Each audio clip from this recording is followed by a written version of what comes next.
Bismillahirrahmanirrahim. Assalamualaikum warahmatullahi wabarakatuh. Alhamdulillah wassalatu wassalamu ala Rasulillah Sayyidina wa maulana wa syafi'ina wa dhukhrina Muhammad ibni Abdillah wa ala alihi wa sahbihi wa man da'a bi da'watihi wa istanna bi sunnatihi ila yaumi liqa'i rabbih. Sahibul bait, sahibul hajat, akhi fillah, Bapak Mis'al Bahwal beserta seluruh keluarga, hadirin hadirat, orang tua kita semua, Bapak Ahmad Ganis. Tak dapat saya sebut satu persatu, insya Allah semuanya dimuliakan Allah Subhanahu wa ta'ala. Pada kajian rutin malam hari ini kita dipertemukan Allah Subhanahu wa ta'ala. Innallaha katabal maqadir. Allah sudah menuliskan takdir ketetapan, langkah, rezeki, pertemuan, maut, sudah ketetapan Allah Subhanahu wa ta'ala. Pada saat Covid, banyak acara yang batal, gagal. Berapa banyak orang merencanakan sesuatu tapi tidak terjadi. Tapi kemudian kita justru bisa bertemu pada saat orang susah untuk bertemu. Kita syukuri pertemuan ini dengan ucapan Alhamdulillahirrabbilalamin. Berselawat kepada Rasulullah. Allahumma salli ala Sayyidina Muhammad wa ala ali Sayyidina Muhammad. Saya tidak beritahu apa temanya, berarti terserah saya saja. A'udzubillahi minasyaitonirrajim. Wal 'ashr. Allah bersumpah biasanya demi makhluk yang besar, wasyamsi wa duhaha, demi matahari. Allah bersumpah demi makhluk yang besar, wal qamari idza talaha, demi bulan. Allah bersumpah demi bumi, wal ardi. Allah bersumpah demi bintang-bintang, wan najmi. Tapi Allah bersumpah demi waktu sampai 6 kali. Ketika terbit waktu fajar, masuk waktu subuh, Allah bersumpah wal fajri walayalin ashri. Masuk waktu subuh, Allah bersumpah was subhi idza tanaffas. Matahari mulai sepenggalah, Allah bersumpah wad duha wal laili idza saja. Mulai siang panas terik matahari, Allah bersumpah wan nahari idza tajalla. Masuk waktu petang, waktu asar, Allah bersumpah wal asri innal insana lafi khusri. Masuk waktu malam, Allah bersumpah 2 kali wal laili idza saja wal laili idza yaghsha. Kenapa Allah bersumpah demi waktu sampai 6 kali? Melebihi bersumpah dengan matahari dan bulan. Padahal kalau diumpamakan menurut skala, kalau diletakkan bola basket, diletakkan di samping bola basket itu kacang hijau, maka kacang hijau itu adalah bumi dan bola basket itu adalah matahari. Jadi kalau matahari sebesar bola basket, bumi sebesar kacang hijau, lalu Abdul Somad ini sebesar apa? Amat sangat tidak bermakna di tengah samudera antariksa kekuasaan Allah Subhanahu wa ta'ala. Tapi Allah bercerita tentang perputaran kita dengan waktu pagi, petang, siang, dan malam. Saya di Jakarta ini hari Kamis, hari Jumat, hari Sabtu, hari Ahad, 4 hari. Setahun saya datang ke Jakarta 4 kali. Sekali datang 4 hari. 1 hari ceramah 3 kali, pagi, siang, malam, macam makan obat. Hari ini bertemu pada kesempatan baik mulia dengan bapak-bapak, ibu-ibu yang dimuliakan Allah Subhanahu wa ta'ala. Tapi saya insya Allah bisa mempertanggungjawabkan waktu ini kalau ditanya Allah Subhanahu wa ta'ala. Hai Abdul Somad, pada hari Jumat, malam Sabtu, setelah Isya, di mana kau berada? Aku bersilaturahim di rumah saudaraku seiman, seakidah, sebangsa, setanah air. Apa yang kau bicarakan? Yang kubahas adalah kalam Allah, surat Al-Asr. Kenapa tiba-tiba ayat itu yang kau pilih? Kebetulan protokol buka pakai itu, jadi kulanjutkan saja. Wal asr. Sekarang waktu kita tidak dapat dipertanggungjawabkan. Begitu banyak waktu kita habis. Siapa yang menghabiskannya? Instagram, Facebook, WhatsApp. Waktu kami habis ya gara-gara Ustadz. Kenapa? Channel UAS Official, paket kami pun habis gara-gara itu juga Pak Ustadz. Alhamdulillah, mudah-mudahan bermanfaat. Kenapa demikian? Karena yang saya sampaikan mungkin ada yang tidak berkenan di hati, menyinggung perasaan hamba Allah yang dhaif. Selalu di akhir kajian saya mohon maaf, karena kalau itu sampai melalaikan dari Allah, saya pun ikut dituntut di hadapan Allah Subhanahu wa ta'ala. Tapi insya Allah Setiap ada orang mengatakan, Ustadz ini hari kelahiran anak saya, suami saya, bapak saya, tolong Ustadz berikan ucapan Barakallahu fi umrik, semoga Allah berikan berkah pada usiamu. Setiap menit, setiap detik akan diminta tanggung jawab di hadapan Allah Subhanahu wa ta'ala. Malam ini kita bisa bertanggung jawabkan. Andai Abdul Somad mati malam ini, ditanya Allah Ta'ala, hai Abdul Somad, apa, bagaimana waktu yang kutitipkan padamu kau isi? Kuisi dengan baik ya Allah. Bertemu bersama orang baik pada waktu yang baik, membicarakan yang baik. Mudah-mudahan kita selalu istiqomah dalam kebaikan. La tazulu qadam 'abdin yaumal qiyamah, kaki anak Adam tidak akan pernah bergeser pada hari kiamat hatta yus'al, sampai dia disoal, ditanya.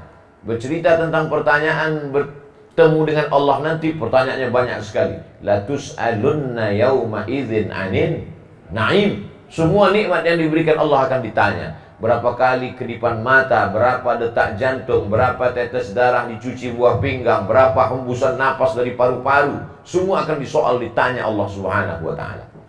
Tapi di antara pertanyaan itu ada 4 bocoran soal. Pertanyaan yang pertama adalah an umrihi fima afna, umur kemana saja kau habiskan. Bicara tentang masalah umur, kenapa tidak ditanya uang kemana kau habiskan? Uang nanti. Sampai hari ini belum ada orang lahir bawa kartu ATM. Kenapa tidak ditanya harta? Harta nanti. Nanti setelah punya jabatan, dapat harta warisan, durian runtuh, baru dapat. Tapi umur sudah dapat ketika kita lahir. Inna ahadakum yujma'u khalquhu fi batni ummihi arba'ina yawman nutfah. 40 hari dalam bentuk cairan. Tsumma yakunu 'alaqatan mithla dzalik. 40 hari dalam bentuk darah. Tsumma yakunu mudghatan mithla dzalik. 40 hari dalam bentuk daging. Cairan berubah menjadi darah, berubah menjadi daging. 40, 120 hari. Yursalul malaku, dikirim malaikat, ditiupkan roh. Saat itulah kita sudah punya usia. Maka sebelum lahir ke dunia, kita sudah punya umur. Makanya kalau ditanya orang, berapa umurmu? Kau mau tanya cara penghitungan 3. Menurut kalender Hijriah, menurut kalender Masehi, atau menurut kalender ditiupkannya ruh. Mau yang mana? Ustaz Somad, kalau ditanya orang umurnya berapa? Ya tergantung. Saya jawab pakai bulan Qamariah, Muharram, Safar, Rabiul Awal, 1 tahunnya berarti ada diskon 11 hari. Atau dijawab pakai Syamsiah, Januari, Februari, Maret, April. Tapi kalau dihitung menurut umur sejak ditiupkannya ruh ke alam rahim, maka kita semua selama ini sesungguhnya salah menyebut umur, karena kita jauh lebih tua daripada sejak hari kelahiran kita. Itu kan hanya kita serentak saja sepakat di seluruh dunia bahwa kita dihitung lahir sejak saat melihat alam semesta. Disitulah ditulis di akta kelahiran, lahir tanggal sekian. Namanya siapa? Thoriq. Yang betul alifnya panjang, Thoriq. Tapi memang tertulis begitu nama dia di surat. Namanya Thoriq. Rupanya lahirnya di jalan. Nama yang betul adalah Thariq. Was-sama'i wat-thariq. Saudara yang dimuliakan Allah Subhanahu wa ta'ala. Jadi bercerita tentang wal asr. Sampai-sampai apa kata Imam Muhammad bin Idris Asy-Syafi'i, meninggal di Fustat Kairo pada tahun 204 Hijrah. Seandainya Allah hanya menurunkan surat Al-Asr, tidak diturunkan 113 surat yang lain, lakafa, cukup. Sakingkan hebatnya surat Al-Asr. Karena kalau setiap manusia dapat mempertanggungjawabkan setiap menit detik usianya, tidak akan ada orang yang sakau, tak ada orang yang mabuk, tak ada orang yang berzina, tak ada orang yang mencuri, tidak ada orang yang menipu. Kenapa? Karena setiap detik dia selalu muhasabah dirinya. Maka paling tidak laki-laki yang balik, berakal, sehat, tidak musafir, tidak cacat, maka dia mesti mendengarkan wasiat takwa dari khotib hari Jumat tadi. Laki-laki yang gagah perkasa itu mendengarkan wasiat khotib. Takutlah kepada Allah, karena semua akan mati, diminta tanggung jawab kemana waktu yang sudah diberikan Allah. Senin, Selasa, Rabu, Kamis, Jumat, Sabtu, Ahad, Senin, Muharram, Safar, Rabiul Awal, Rabiul Akhir, Januari, Februari, Maret, April, Mei, Juni, Juli, Agustus, Desember. Semuanya diminta tanggung jawab di hadapan Allah Subhanahu wa ta'ala. Iqra kitabak, hai Abdul Somad, baca buku catatan amalmu. Pergilah orang ke kantor Telkom. Ketika sampai mau bayar uang telepon, dia komplain, Tidak mungkin saya bicara sebanyak ini. Selama ini saya pakai handphone, pakai telepon rumah jarang-jarang. Kenapa tagihannya sampai 10 juta begini? Pegawai Telkom tidak mau ribut-ribut, dia diam saja. Dia cukup kasih print out, dia lihatkan. Ibu baca aja sendiri.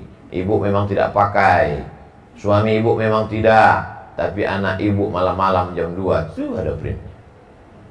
Begitu juga dengan kita. Inna alaikum lahafizin, bersama kamu ada malaikat kiraman katibin, kiraman mulia, katibin mencatat. Ya'lamuna ma taf'alun, mereka tahu apa yang kau lakukan. Maka ketika orang faham makna wal asri, dia tidak ingin ada satu detik pun waktu itu terbuang sia-sia dan hampa. Kalaupun dia berkata-kata yang keluar dari mulutnya adalah nasihat, kalaupun dia diam, diamnya adalah fikir, geraknya adalah zikir. Kalau dia bertemu, pertemuannya silaturahim. Kalau ada orang mengajaknya membicarakan aib orang lain, dia katakan lebih baik kita bersolawat. Andai dia tidak mau menggurui orang lain, mungkin dia mencari-cari alasan. Ada yang lebih bermakna, ada yang lebih baik. Jadi kalau ada pengajian rutin seperti ini, keluarga, sahabat, tetangga, kerabat, maka diteruskan. Karena dengan itulah kita dapat saling mengingatkan bahwa waktu yang sudah berlalu habis sudah. Saya hitung, insya Allah waktu saya tinggal lagi sekitar 20 tahun lagi. Lahir 1977, Nabi meninggal 63 tahun, berarti sekarang sudah 44, tak sampai 20, 19 tahun lagi. Kalau ikut Nabi Muhammad SAW. Kalau ikut Nabi Yahya, tak sampai. Kalau ikut Nabi Nuh, Pak Ustaz, capek, 950 tahun. Berapa kali ganti KTP. Tapi yang jelas bahwa waktu kita tidak perlu minta, karena Allah sudah tetapkan. Jadi untuk apa orang banyak minta umur panjang, Ustaz? Minta umur panjang adalah minta barokah pada usia. Begitu kata Syekh Muhammad Mutawalli Asy-Sya'rawi. Jadi kalau sudah ditetapkan umurnya 40, tidak mungkin bertambah. Tidak mungkin bertambah. Lalu kalau memang sudah ditetapkan 40, ngapain orang minta Allah matawil umurana, panjangkan umur kami? Yang diminta adalah kualitas isinya. Saya nggak paham Pak Ustadz, botol sama-sama 600 ml. Sama botolnya, 600 ml. Tapi beda harganya kalau isinya air putih, dengan kopi ginseng, dengan madu asli, dengan emas. Jadi botolnya boleh sama, tapi isinya berbeda. Isinya itulah yang kita minta ketika kita minta umur panjang. Ada orang yang usianya hanya 17 tahun. Anak umur 17 tahun hafal Quran 29 juz, mandi di sungai, terpleset, meninggal, mati. 17 tahun. 30 juz bersarang di kepalanya. Tapi ada orang yang umur panjang, jangankan 30 juz, juz 30 pun hilang-hilang timbul di kepalanya. Bapak Ibu yang dimuliakan Allah SWT, yang Ustadz sindir, yang Ustadz bicarakan ini jamaah? Enggak, saya sendiri. Banyak hafalan saya hilang. Oleh sebab itu, maka kita selalu meminta keberkahan usia. Kenapa? Karena usia inilah pertanyaan pertama yang akan dihadapkan di hadapan Allah Subhanahu wa Ta'ala. La tazulu qadama abdin, kaki anak Adam tidak akan pernah bergeser, bergerak. Hatta yus'al, sampai dia ditanya, kenapa kaki tidak bergerak? Berarti kita tidak duduk. Karena kalau kaki bergerak, berarti telapak kakinya tegak berdiri. Yaumal tafatis saqu bisaq, hari itu betis ketemu dengan betis. Hari ini kita ketemu lutut dengan lutut, berarti duduk. Di hadapan Allah kita tidak tamu yang mulia. Hari ini Abdul Somad dimuliakan, yang lain duduk di karpet, saya di kursi. Orang lain capek nyari kursi, saya disediakan kursi. Maknanya kita di hadapan Allah bukan tamu yang terhormat, tapi kita adalah terdakwa, terhukum yang akan diminta pertanggungjawaban di hadapan Allah Subhanahu wa Ta'ala. Pada saat itulah kita semua menjadi makhluk yang bertanggung jawab. Islam mengajarkan kita makhluk yang bertanggung jawab atas setiap tindak tanduk perbuatannya, atas setiap waktu yang diberikan Allah Subhanahu wa Ta'ala. Yuhasabu hisaban yasira, dia akan dihisab, dihitung. Makanya hari kiamat itu disebut dengan hari akhirat, itu disebut dengan yaumul hisab, hari penghitungan. Dulu nenek moyang kita berkata ilmu matematika itu disebut dengan ilmul hisab, ilmu hitung. untuk menetapkan apakah ini tanggal 29 atau 30 Sya'ban, menetapkan satu Ramadan, ada ilmu namanya ilmu falak, atau disebut juga dengan astronomi, atau disebut juga dengan ilmu hisab, ilmu hisab. Tapi tidak sama dengan sebagian undangan jamaah kalau sudah ngumpul habis itu makan, mohon maaf Pak Ustaz, para ahli hisab mohon izin keluar. Itu lain lagi. Saudaraku yang dimuliakan Allah Subhanahu wa taala, maka ketika nanti segala amal kita dihitung, dihisab, maka yang pertama dihitung, dihisab adalah usia, umur. Saya pun tidak dapat pertanggungjawabkan berapa umur saya ketika di Mesir tahun 2002 pulang, mundur ke belakang 98 5 September sampai menjejakkan kaki ke Kairo, tak berapa waktu saya terbuang. Setelah itu pergi saya ke Maroko, banyak juga waktu yang terbuang. Mudah-mudahan karena doa jamaah, doa kita bersama, diampunkan Allah segala silap dan salah kita. 10 menit di dalam WC pun orang bisa kena dosa. Makanya ketika keluar dia katakan, langkah kaki kanan, ghufranaka, ampunkan aku ya Allah. Memangnya dia buat dosa apa di dalam WC? Mana ada orang buat kesepakatan korupsi di WC? Kenapa tiba-tiba dia keluar dari WC dia katakan ghufranaka, ampunkan aku ya Allah? Karena ternyata selama di WC itu ada waktu yang terbuang luar biasa. Ada waktu yang terbuang. Ada yang bertanya ke saya, Ustaz Somad, ya, saya baru saja musafir dalam satu perjalanan. Terus kebetulan karena mau buang air kecil ke toilet, mampir ke salah satu rest area. Di dalam WC itu saya maaf jongkok. Pas di depan saya ada tulisan, sejahat-jahatnya setan pun tidak mengisap tembakau saat jongkok.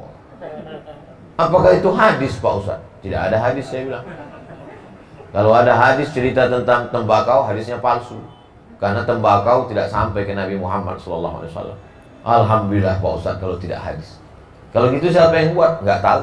Mungkin dia sedang nulis itu pun sambil merokok juga gitu. Saudara yang dimuliakan Allah Subhanahu wa taala.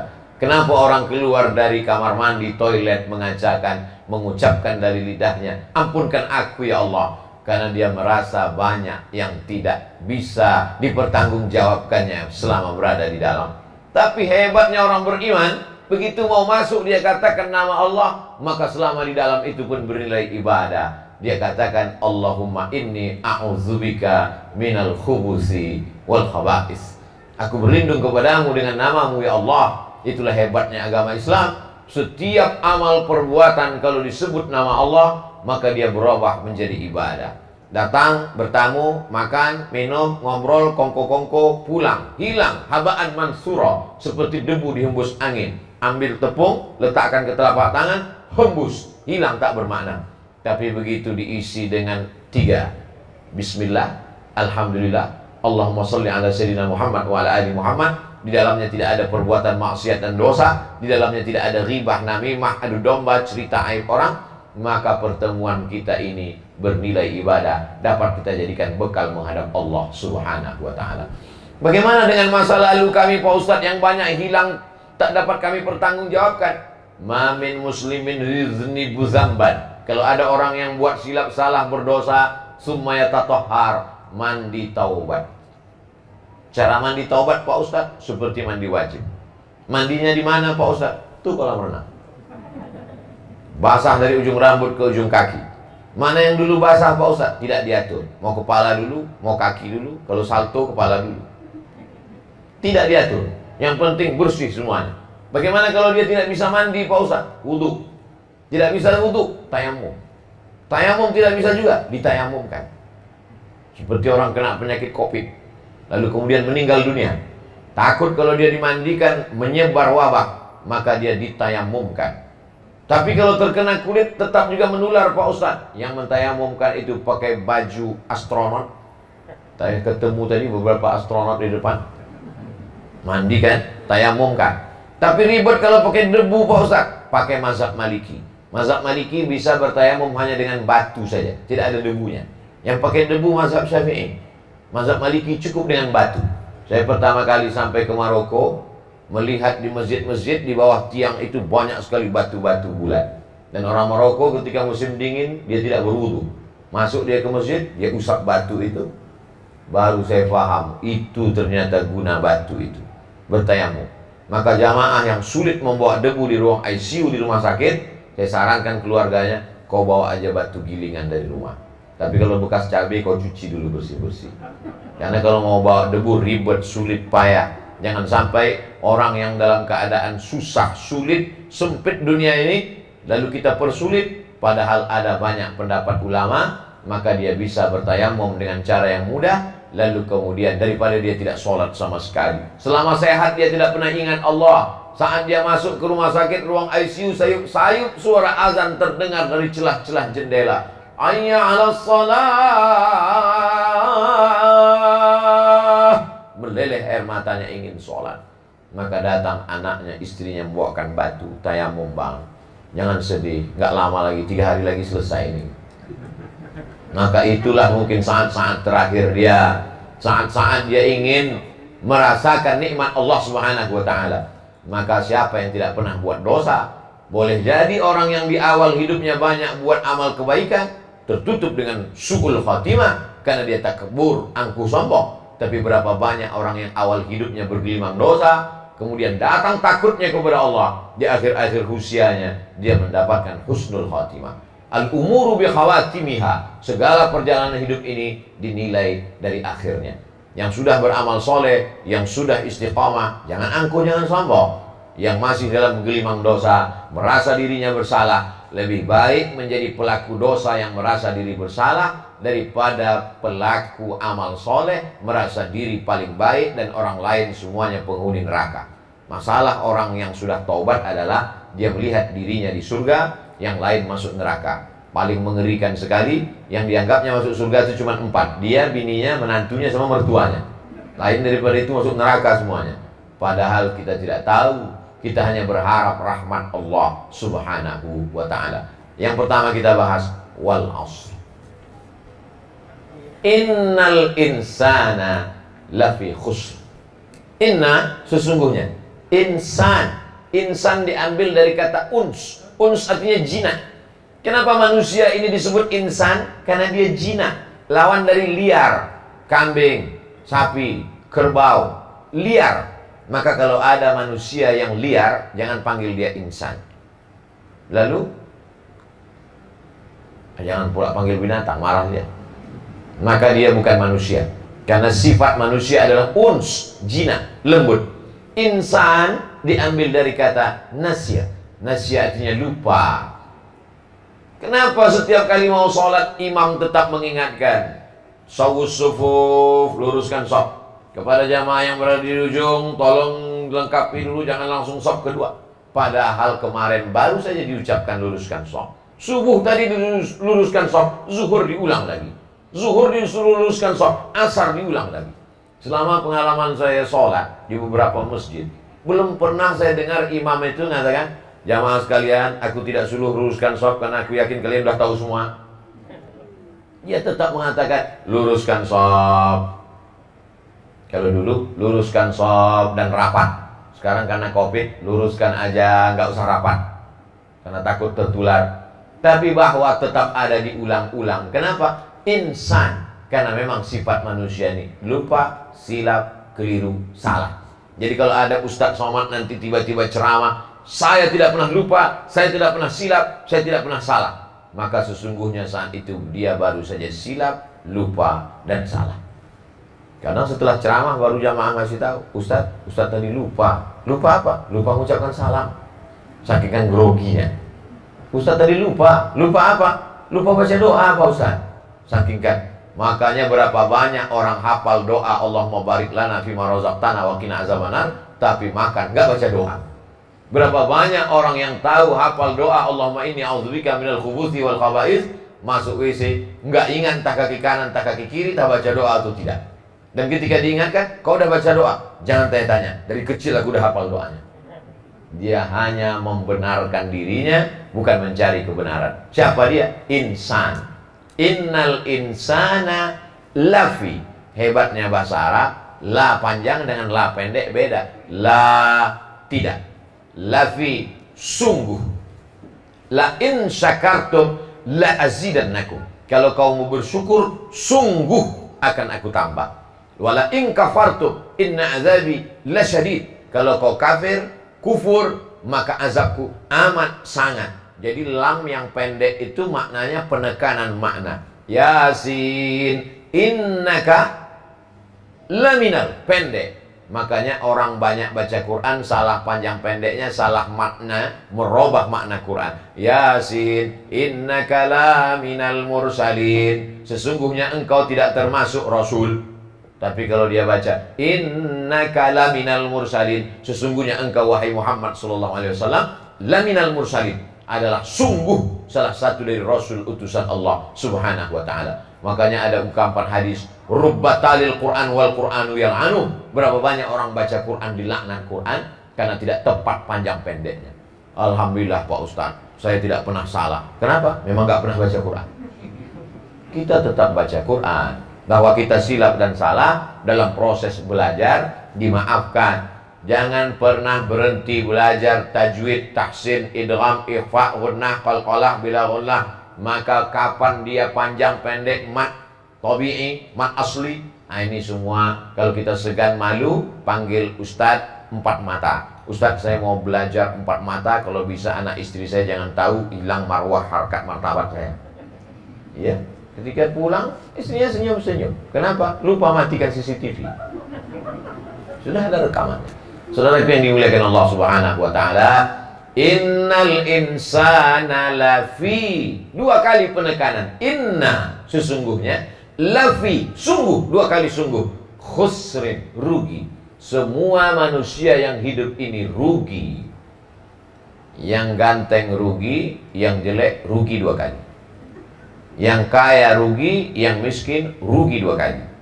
Yang punya jabatan rugi, yang rakyat jelata rugi 2 kali. Kenapa? Karena hanya sekedar singgah di dunia, merangkak, tegak, berlari, remaja, dewasa, sakit, mati. Sakit, mati, sakit, mati, sakit, mati. Akhirnya orang mengambil kesimpulan, nunggu sakit, baru mati. Padahal ini bukan hukum umum, bahwa banyak orang yang tanpa sakit pun mati. Covid mati, Covid mati, Covid mati. Disangka orang kena Covid baru mati. Padahal berapa banyak orang yang mati setelah diperiksa check up positif meninggal juga. Saya bukan mengatakan kita jangan takut Covid. Saya juga ingin mengatakan jangan terlalu takut. Saya ingin mengatakan bahwa kematian tidak mengenal tua dan penyakit. Kenapa kamu sehat sampai hari ini? Saya rajin 4 sehat, 5 sempurna, rajin olahraga Pak Ustaz. Kalaulah olahraga bisa memperpanjang umur, kenapa banyak orang mati habis jogging? Meninggal dunia. Tapi jangan gara-gara ini Bapak Ibu yang mau jogging besok lantas tidak. Kau tidak jogging hari ini, kata Ustaz, jogging mati. Saya ingin mengatakan bahwa kematian akan datang walaupun kita sedang ceramah. Penceramah meninggal, khotib meninggal. Kematian akan datang walaupun kau sedang bawa acara. Itu ada video yang dikumpulkan di YouTube tentang rekaman-rekaman orang mati. Penari sedang menari, mati. Petinju saking menangnya, yang menang mati, malah yang kalah hidup. Allah Subhanahu wa ta'ala mau menunjukkan kuasanya. Kalau sudah sampai masanya, kau pasti akan berpindah. Lan tamuta nafsun, orang tidak akan mati qabla an tastakmila rizqaha wa ajalaha, sebelum ajalnya sampai, dia tidak akan mungkin mati menghadap Allah. Inilah akidah, inilah keyakinan, inilah kekuatan. Karena kalau tidak, ini orang yang meninggal keluarganya, saudaranya, adiknya, apalagi zaman sekarang banyak meninggal mendadak, dia akan terus berkata-kata, kalaulah dulu kami periksa, kalaulah dulu kami makan obat, kalaulah dulu kami bawakan dokter, kalaulah dulu medical check up. Satu kali kalau akan disusul oleh kalau berikutnya. Kalau itu adalah pintu setan masuk. Lama-lama dia akan berkalau, lama-lama senyum sendiri, lama-lama senyum sama orang, lama-lama senyum sama angkot. Gara-gara berkalau. Makanya kalau sudah terjadi qadarullah, berarti sudah takdir ketetapan Allah. La ta'jas, jangan merasa lemah. Islam mengajarkan kita kalau sudah ikhtiar dan usaha terjadi juga, berarti sudah ketetapan Allah. Rufi'atil aqlam wa jaffatis suhuf, pena sudah terangkat dan kertas sudah kering. Tulisan takdir sudah ditetapkan Allah Subhanahu wa ta'ala. Innal insana, sesungguhnya manusia, lafi khusrin, berada dalam kerugian. Jadi kalau begitu Ustaz Somad juga rugi, Ustaz Somad rugi. Ibu-ibu pun rugi, ibu-ibu rugi. Bapak-bapak juga rugi, bapak-bapak, anak-anak, orang tua, dewasa, semuanya rugi. Lalu yang tidak rugi itu siapa? Masuk pembahasan yang ketiga. Illalladzina amanu, kecuali orang yang percaya. Orang percaya dia tidak akan rugi. Percaya kepada siapa? Percaya kepada Allah Subhanahu wa ta'ala, dan percaya bahwa Allah mengirim Rasulnya. Rasul itu bernama Sayyidina wa Maulana wa Syafi'ina wa Dhukhrina Muhammad sallallahu alaihi wasallam. Kenapa Ustaz sebut Sayyidina? Bukan saya yang nyebut Sayyidina. Yang nyebut Sayyidina itu Nabi sendiri. Ana sayyidu waladi Adam. Aku ini adalah pemimpin anak cucu keturunan Adam. Sejak dari Adam alaihissalam sampai Adam Smith, itu pemimpinnya adalah Muhammad SAW. Dia sendiri yang berkata demikian. Ana sayyidu waladi Adam. Aku pemimpin keturunan Adam. Maka saya katakan Sayyidina. Kenapa Ustaz katakan Maulana? Dia sendiri yang berkata begitu. Man kuntu maulahu fa'ali maulahu. Siapa yang mengatakan aku pemimpinnya, maka Ali adalah pemimpinnya. Dia sendiri, maka saya katakan Sayyidina wa Maulana. Mengapa Ustaz katakan Syafi'ina? Karena tidak ada yang bisa mendirikan pertolongan kecuali dia. Man zalladzi yashfa'u indahu illa bi'idnih. Tak ada yang bisa mendirikan syafaat kecuali dia. Dia syafi'un musyaffa'. Dia diberikan kuasa Allah untuk memberikan syafaat kepada hamba-hamba Allah. Maka saya katakan Sayyidina wa Maulana wa Syafi'ina. Mengapa Ustaz katakan Dhukhrina? Karena dia adalah kebanggaan kita, ayah kebanggaan kita. Karena dia sebab kita, ibu kita hamil. Ibu kebanggaan kita karena kita menumpang di perutnya 9 bulan 10 hari. Tapi dia kebanggaan kita karena dialah mengenalkan kita tentang siapa yang menciptakan kita. Ar-Rahmanur Rahimul Malikul Qudusus Salamul Mu'minul Muhaiminul Azizul Jabbarul Mutakabbir. Maka kita katakan dia Dhukhrina, Sayyidina wa Maulana wa Syafi'ina wa Dhukhrina Muhammad sallallahu alaihi wasallam. Setiap kata yang saya ucapkan insya Allah bisa saya pertanggungjawabkan. Oh, jadi Ustaz kalau ngomong nggak sembarangan? Tidak. Itu buktinya sekarang banyak yang mengatakan di YouTube Ustaz ngomong sembarangan. Dia nggak nonton dari awal sampai akhir. Paket dia nggak cukup, dipotong-potongnya video saya. Setiap kata-kata yang saya ucapkan ada pertanggungjawabannya, ada dalil-dalilnya, ada argumentasinya berdasarkan dalil-dalil yang saya pelajari dari guru-guru saya. Sayyidina wa Syafi'ina wa Dhukhrina wa Maulana Muhammad sallallahu alaihi wasallam. Innal insan, semua manusia ini rugi sejak dari zaman dulu sampai sekarang. Illal ladzina amanu, kecuali orang yang percaya kepada Allah Subhanahu wa ta'ala. Kalau memang Tuhan itu ada, mana dia Pak Ustaz? Sekarang kita sedang berhadapan dengan satu mazhab namanya ateisme. A tidak, T Tuhan, isme aliran. Ateisme aliran yang meyakini tidak ada Tuhan. Kata dia Tuhan itu hanya imajinasi, Tuhan itu fiksi, Tuhan itu fiktif, Tuhan itu tak ada. Kalau memang Tuhan itu ada, mana dia Pak Ustaz? Saya hanya percaya kepada sesuatu yang bisa dilihat oleh mata, didengar oleh telinga, disentuh oleh tangan, ditangkap oleh panca indera. Kalau tidak ada, maka berarti kalau dia tidak ada. Berarti kalau tidak dapat ditangkap oleh panca indera, berarti dia tidak ada. Oh, jadi kalau begitu, kalau tidak nampak berarti tidak ada? Tidak. Kamu ke Jakarta naik apa? Naik pesawat. Sebelum masuk ke pesawat, mereka di Angkasa Pura memeriksa kopermu. Betul. Kemana kopermu masuk? Apa diperiksanya satu-satu? Mana sanggup petugas memeriksa koper? Dimasukkannya ke dalam kotak hitam. Di dalam kotak hitam gelap bertutup itu, maka ketahuanlah bahwa di koper itu ada sesuatu. Tiba-tiba petugas airport curiga, dia panggil, siapa yang punya koper ini? Buka, buka. Setelah dibuka dia sangka ganja, rupanya daun salam. Masak rendang. Dari mana petugas airport bisa tahu di dalam koper itu ada daun salam padahal sudah dimasak, direndam, digodok? Bisa. Ternyata ada cahaya di dalam ruang gelap itu, nama cahayanya X-ray. Dibuka tirai ruang gelap, gelap tak ada cahaya. Padahal sebenarnya ada cahaya X-ray. Kalau cahaya X-ray saja tak bisa ditangkap oleh matamu, apalagi cahaya Allah Subhanahu wa ta'ala. Falamma tajalla rabbuhu lil jabali ja'alahu dakka. Ketika Nabi Musa alaihissalam ingin melihat Allah, Aku ingin melihat engkau ya Allah. Allah tunjukkan bukan dirinya, hanya bagian dari cahayanya di atas bukit Tursina. Fakharra Musa sa'iqa. Musa pingsan. Dan ketika setelah Musa tersadar, apa kata Musa? Tubtul ana. Taubat aku ya Allah. Tak ingin lagi aku ingin meminta melihat pancaran cahayamu. Karena pingsan Nabi Musa alaihissalam. Abdullah bin Abbas ditanya, wahai Abdullah bin Abbas, ya, sebesar apa cahaya yang dilihat oleh Musa ketika dia pingsan itu? Abdullah bin Abbas tidak menjawab dengan kata-kata, dia jawab dengan ujung jarinya. Sebesar ujung kelingking cahaya yang dilihat oleh Nabi Musa di atas bukit Tursina.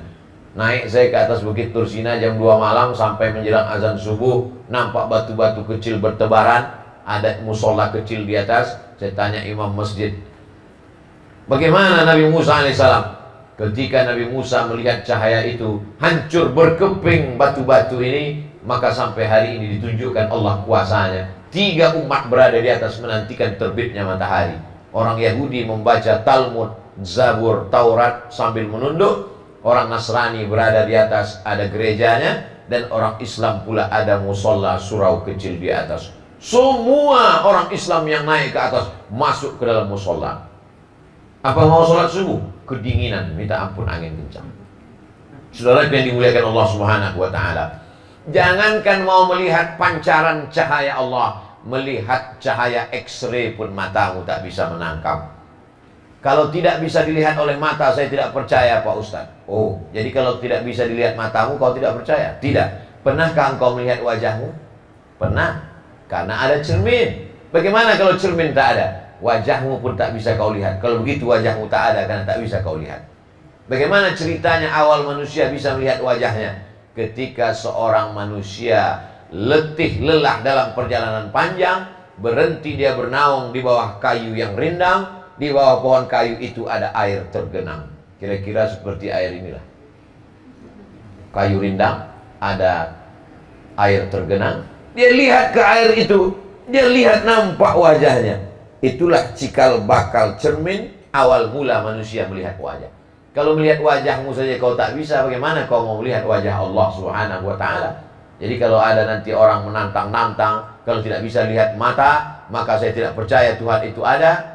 Bawa dia ke rumah Pak Mis'al, suruh nengok wajahnya di situ. Setelah nampak, cemburkan dia ke dalam. Biar sadar dirinya bahwa dia tidak ada apa-apanya di hadapan kuasa Allah Subhanahu wa ta'ala. Bule-bule yang putih datang pergi ke pulau Bali di pantai Kuta untuk berjemur. Untuk apa? Menghitamkan kulit yang putih. Apa yang datang? Cahaya ultraviolet. Apa nampak hitam itu masuk dari matahari ke kulitnya? Tak nampak. Tapi ada. Tidak semua yang ada bisa kau lihat oleh matamu. La tudrikuhul absaru wa huwa yudrikul absara. Allah tak bisa kau tangkap dengan matamu, tapi Allah bisa melihat pandangan segala yang halus. Tapak kaki semut yang hitam, di atas batu yang hitam, di tengah samudra yang gelap, di tengah malam yang kelam, nampak Allah Subhanahu wa ta'ala.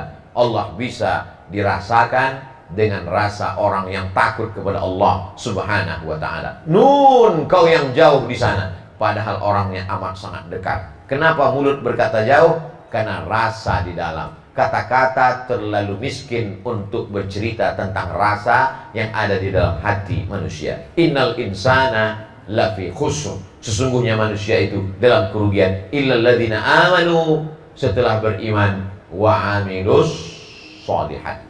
Dalam Islam tidak cukup hanya teori iman. Aku percaya kepada Allah, percaya kepada Muhammad SAW, percaya kepada Quran, percaya kepada malaikat, percaya kepada hari kiamat, percaya kepada takdir. Buktinya mana?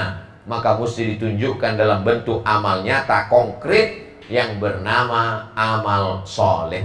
Iman tak bisa dilihat. Makanya di KTP kita tidak ditulis agama iman, karena iman tak bisa dilihat. Tapi yang ditulis di situlah agama Islam. Islam 5 itu bisa dilihat. Pertama syahadat, bisa dilihat dan didengar. Mau masuk Islam? Iya, coba bersyahadat. Mohon maaf Pak, saya syahadatnya dalam hati aja. Gak bisa. Al-tasdiqu bil qalbi, percaya dalam hati. Wal iqraru bil lisani, dinyatakan dengan lidah. Wal amalu bil arkani, dilaksanakan dengan anggota tubuh. Selesai sholat Jumat nanti kepada seluruh jamaah jangan pulang dulu, karena ada saudara kita yang baru saja dapat hidayah malam tadi akan bersyahadat, dipimpin oleh imam. Asyhadu an la ilaha illallah, asyhadu an la ilaha illallah, wa asyhadu anna Muhammadar Rasulullah, asyhadu anna Muhammadar Rasulullah. Satu masjid tahu. Mengapa satu masjid mesti tahu? Karena kalau dia tidak bersyahadat di depan orang banyak, mati dia bersyahadat di kamar sendirian, siapa yang mengurus jenazahnya? Setelah dia bersyahadat, kita mengurus akidahnya. Tidak hanya sekedar menyaksikannya bertanda tangan, mengeluarkan sertifikat mu'alaf, tapi kita juga memberikan kain sarung, mengontrol sholatnya. Maka dibuatkanlah apa yang disebut dengan mu'alaf center, dibimbing kajian-kajian khusus, diberikan pengenalan Islam. Ada teman saya, kawan saya, sahabat saya sekantor mau masuk Islam, Pak Ustaz, jangan dipersulit. Aku mau masuk Islam, bagus. Katanya dalam Islam itu sholat banyak. Enggak, cuma sholat maghrib aja. Jangan dia dipersulit. Ini ada kawan sahabat mau masuk Islam, aku mau masuk Islam, coba sebutkan berapa sholat. Sholat maghrib, sholat subuh, sholat zuhur, sholat asar, sholat isya, qabliyah, ba'diyah, witir, qabliyah, ba'diyah, istikharah, sholat idul fitri, idul adha. Gak jadilah masuk Islam. Dia mau masuk Islam, mendengar ceramah di halaman masjid, khotibnya bercerita, yang pertama kali berkhitan adalah Nabi Ibrahim alaihissalam. Umurnya 80 tahun, dipotong pakai kampak. Gak jadi dia masuk Islam, ketakutan. Nabi mengatakan, basyiru, berikan kabar gembira. La tunafiru, jangan buat orang lari dari Islam. Yassiru, berikanlah kemudahan. La tu'assiru, jangan dipersulit. Makanya kalau ada orang bertanya ke saya tentang gimana Islam itu Pak Ustaz, mudah, kau bersyahadat aja. Asyhadu an la ilaha illallah, asyhadu anna Muhammadar Rasulullah. Habis itu Pak Ustaz masuk surga. Syaratnya Pak Ustaz mati dulu. Ini gitu mudahnya dalam Islam. Ustaz terlalu memudah-mudahkan. Bukan saya, Nabi yang bicara. Man qala la ilaha illallah Muhammadur Rasulullah dakhalal jannah. Siapa yang mengatakan la ilaha illallah Muhammadur Rasulullah masuk surga. Kalau saya masuk Islam Pak Ustaz, bacaan-bacaan sholat Al-Fatihah. Ayatnya Pak Ustaz kulhu. Masa pendek gitu Pak Ustaz? Yang udah lama Islam aja kulhu kok. Saudara yang dimuliakan Allah Subhanahu wa taala, jangan dipersulit. Ini ada orang mau masuk Islam, ayat yang pertama diajarkannya mentang-mentang dia yang membimbing, langsung Yasin. Saudara yang dimuliakan Allah Subhanahu wa taala, illal ladzina amanu wa amilus shalihat. Bicara tentang amal soleh, saya bukan imam Masjidil Haram, saya bukan ustaz, saya bukan profesor, saya bukan doktor, saya bukan LCMA, saya bukan kiai, bukan habib, bukan. Beramal soleh bisa dilakukan seorang ibu. Dia ajarkan anaknya bagaimana sebelum tidur malam cuci kaki, cuci tangan. Ibu-ibu zaman dulu begitu. Kalau mau tidur, cuci tangan, cuci kaki, makan obat cacing. Padahal alangkah indahnya kalau dia ajarkan berwudu, sholat witir sebelum tidur. Indah. Simple ibu mengajar. Sebelum makan, Allahumma barik lana fima razaqtana. Sebelum tidur, bismika Allahumma ahya wa amut. Sebelum masuk toilet, Allahumma inni a'udzubika minal khubuthi wal khaba'its, langkahkan kaki kiri. Masih ingatkah ibu kapan pertama kali mendengarkan bacaan Al-Fatihah anak? Baca Fatihah anak. Bismillahirrahmanirrahim. Alhamdulillahi Rabbil Alamin, Ar-Rahmanir Rahim, Maliki Yawmiddin, Iyyaka na'budu wa iyyaka nasta'in, Ihdinas siratal mustaqim, siratal ladzina an'amta 'alaihim, ghairil maghdubi 'alaihim waladdallin. Singkat, tak sampai 1 menit. Tapi Fatihah yang ibu perdengarkan itu dibacanya subuh, dibacanya zuhur, dibacanya asar, dibacanya maghrib, dibacanya isya, dibacanya sholat Jumat, dibacanya qabliyah, dibacanya ba'diyah, dibacanya witir, dibacanya duha, dibacanya tahajud. Mengalir pahalanya sampai kita mati menghadap Allah. Padahal kita bukan ustaz, padahal kita bukan alim ulama, padahal kita bukan buya, padahal kita bukan kiai profesor, bukan habib. Kenapa? Karena amal sepele dalam Islam, wa amilus salihati. Al-imanu bid'un wa sab'una syu'bah. Iman itu 73 sampai 79 cabang pokok kayu, bercabang-cabang. Cabang yang paling kuat, paling tinggi, la ilaha illallah Muhammadur Rasulullah. Adnaha yang paling rendah, imatatul adza 'anit thariq, membuang sampah di jalan. Nampak kulit pisang, khawatir ada yang terpeleset, masukkan ke tempat sampah, buangkan ke dalam tempat yang bisa menyelamatkan orang banyak. Maka pada saat itu kau sedang beramal soleh. Saat engkau minum teh manis, nampakmu ada semut yang sedang terpeleset masuk ke dalam. lalu dengan ujung jarimu kau angkat dia ke tepi, boleh jadi itu amal soleh yang menyelamatkanmu dari azab Allah Subhanahu wa ta'ala. Oh, Ustadz ceramah itu apa yang Ustadz pikirkan? Emangnya kamu FB menanya semua yang dipikirkan orang? Apa yang kau pikirkan? Saya selalu menyampaikan, sebelum saya ceramah, saya berdoa kepada Allah, yang akan kujumpai ini hambamu ya Allah, yang mau kusampaikan ini kalammu ya Allah, yang mau kutablighkan ini adalah sabda nabimu ya Allah. Bukakan pintu hambamu supaya memberi hidayah, supaya kalau aku mati mengalir pahalanya menjadi amal jariah. Itu yang kita inginkan. Serajin-rajinnya kita sholat duha setelah meninggal dunia, putus. Sehebat-hebatnya kita baca surat Yasin setelah meninggal dunia, putus. Tapi ada amal jariah yang mengalir. Ceramah saya ini direkam, didengarkan. Dari sekian yang Ustaz sampaikan itu cuma 5 yang saya ingat. Masih syukur kau ingat 5. Aku cuma 2 yang ingat. Padahal aku menyampaikan. Saudara yang dimuliakan Allah Subhanahu wa taala, illal ladzina amanu wa amilus shalihat. Kalau hanya sekedar amanu wa amilus shalihat, egois. Karena dia saja yang masuk surga. Yang penting aku sudah amanu, sudah wa amilus shalihat. Orang Islam tidak demikian. Pembahasan terakhir. Watawasau bil haq, watawasau bis sabr. Bunyi kalimatnya tawasau, 2 orang yang saling ingat mengingatkan. Hari ini kebetulan saya yang ingat, saya menyampaikan. Besok saya lupa, datang Ustadz Said Kutub mengingatkan. Ustadz Somad, ini isi Ustadz ceramah kemarin. Katanya Ustadz mesti sabar, katanya mesti tawakal, katanya mesti beramal soleh. Oh iya, aku lupa Ustadz.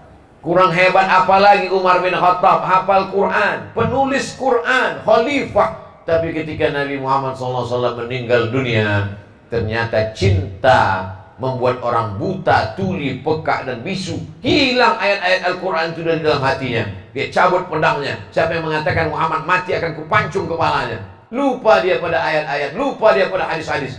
Sampai akhirnya datang pertanyaan. Datang seorang bernama Umar Abu Bakar Siddiq membacakan ayat, wa ma Muhammadun illa rasul. Muhammad hanyalah seorang rasul. Qad khalat min qablihi rusul. Sebelum dia datang rasul-rasul Adam, Idris, Nuh, Saleh, Ilyas, Zakaria, Musa, Yahya meninggal dunia. Afa mata, kalau dia mati, au qutila, atau dia dibunuh orang, in qalabtum ala aqabikum, apakah kau akan kembali kepada agamamu yang lama? Mendengar ayat itu jatuh pedang Umar bin Khattab. Sadarlah dia bahwa dia yang gagah perkasa itu hancur luluh ketika berhadapan dengan kematian orang yang dicintai. Itu saya rasakan ketika meninggal orang tua saya. Hilang ayat, hilang hadis, hilang semuanya. Menetes air mata, malu ditengok jamaah. Dulu ketika diundang ceramah tausiah 40 hari ceramah tausiah tahlilan, bukan main lagi berapi-api. Ustaz Somad, mari kita sabar, ini ujian dari Allah. Ternyata kau cuma pandai ceramah, Abdul Somad.